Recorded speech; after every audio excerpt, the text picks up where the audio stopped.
sana. Wakamba saa hizi mungekuwa mshaanza kufanya mazoezi ya kurusha mawe na kufunga barabara. Wacha nikwambie.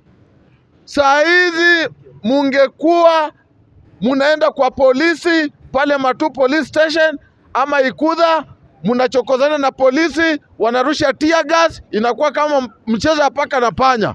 Kwa sababu Kalonzo Musyoka atashindwa na atasema amenyang'anywa. Sasa wacha niwaulize swali. Wakati Kalonzo atashindwa na asema amenyang'anywa, mutachukua action gani Wakamba kuprotect Mheshimiwa Kalonzo Musyoka?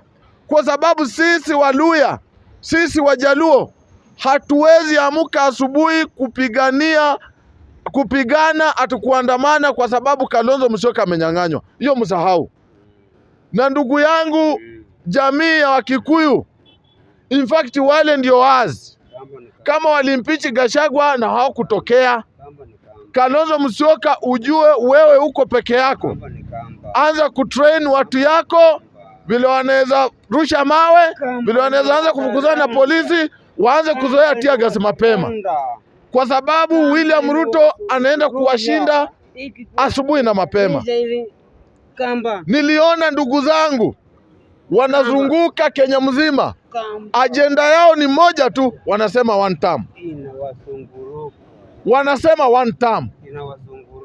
Wanazunguka, wamekuwa Kisii one term. Wamekuja Nakuru one term. Kila mahali wanaenda one term. Mimi nataka kuwauliza watu opposition, one term ni nini? One term itabadilisha aje maisha ya Mkenya wa kawaida? One term itabadilisha aje ukosefu wa ajira katika nchi yetu ya Kenya? One term itabadilisha aje maisha ya wananchi wa Kenya? Mukuje mtuambie manifesto yenu yenye mnataka kufanyia wa Kenya.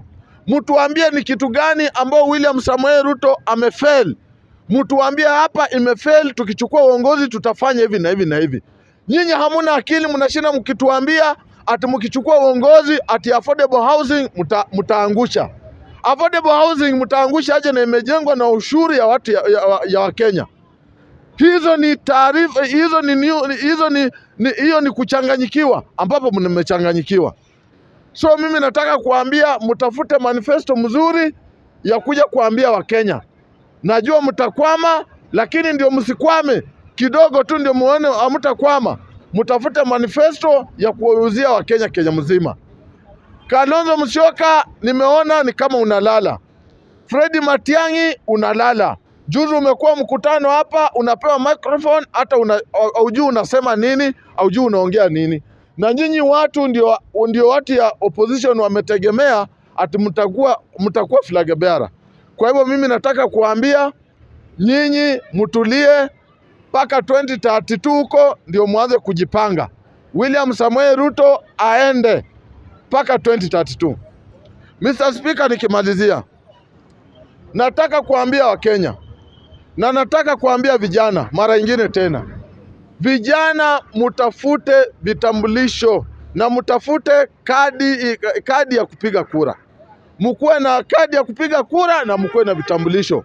Ndiposa asubuhi turauke mapema 2027 tuchague viongozi ambao wachapakazi kama Mheshimiwa William Samoei Ruto. Tuchague viongozi ambao wanafanya kazi kama gavana wetu Susan Kihika. Tuchague viongozi ambao wanaelewa nchi kama Mheshimiwa Senator David Gikaria. Tuchague viongozi ambao wanaelewa kazi kama Mheshimiwa Kennedy Lang'ati pale Nakuru West. Tuchague viongozi ambao wanaelewa kazi kama wakina Ndindi Nyoro, wakina Ndindi Mbasi Barasa na wakina Babu Owino, wale watu ambao wanaelewa ile kitu ya kufanya.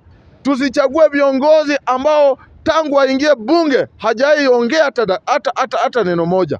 Tuchague viongozi ambao wakienda bunge ni kununuliwa, wanakuwa soko.